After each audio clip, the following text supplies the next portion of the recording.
balik lagi sama aku, Hani Rasmawati. Nah, pertemuan ini pertemuan ke-10. Kalau misalkan ada yang nanya, kenapa kemarin-kemarin kok gak bikin video lagi? Ada sih yang nanya, kenapa kok gak bikin video?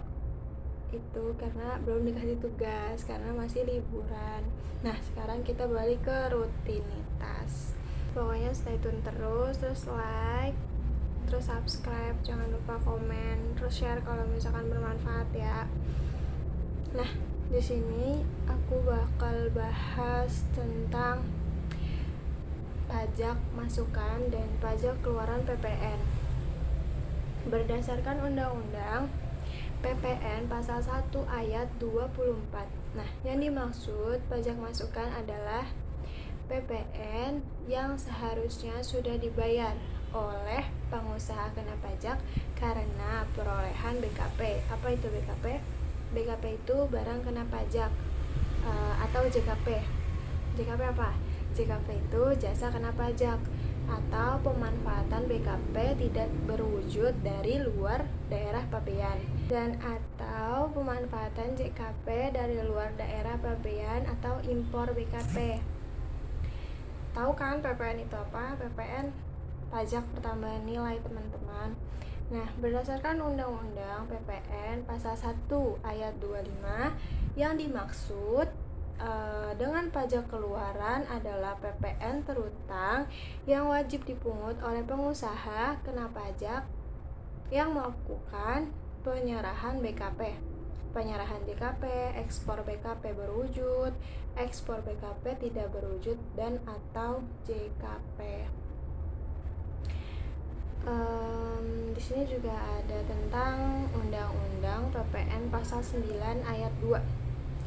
Ini menyatakan bahwa pajak masukan dalam suatu masa pajak dikreditkan dengan pajak keluaran dalam masa pajak yang sama.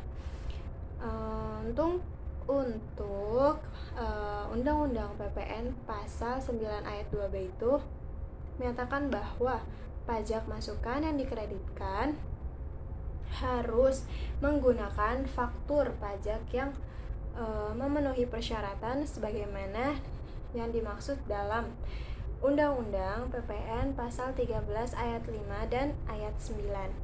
Teman-teman boleh cari tahu tentang Undang-Undang PPN pasal 13 dan ayat 5 dan ayat 9. Ada juga Undang-Undang PPN pasal 9 ayat 3. Ini menyatakan bahwa apabila dalam suatu masa pajak, pajak keluaran lebih besar daripada pajak masukan, selisihnya merupakan pajak pertambahan nilai yang harus disetor oleh pengusaha kena pajak. Jadi, kalau pajak keluaran lebih besar dari pajak masukan, maka selisihnya harus disetor oleh pengusaha kena pajak. Terus ada Undang-Undang PPN pasal 9 ayat 4. Ini menyatakan juga bahwa apabila dalam suatu masa pajak, pajak masukan yang dapat dikreditkan lebih besar daripada pajak keluaran, selisihnya itu merupakan pajak yang dikompensasikan ke masa pajak berikutnya. Karena kalau pajak itu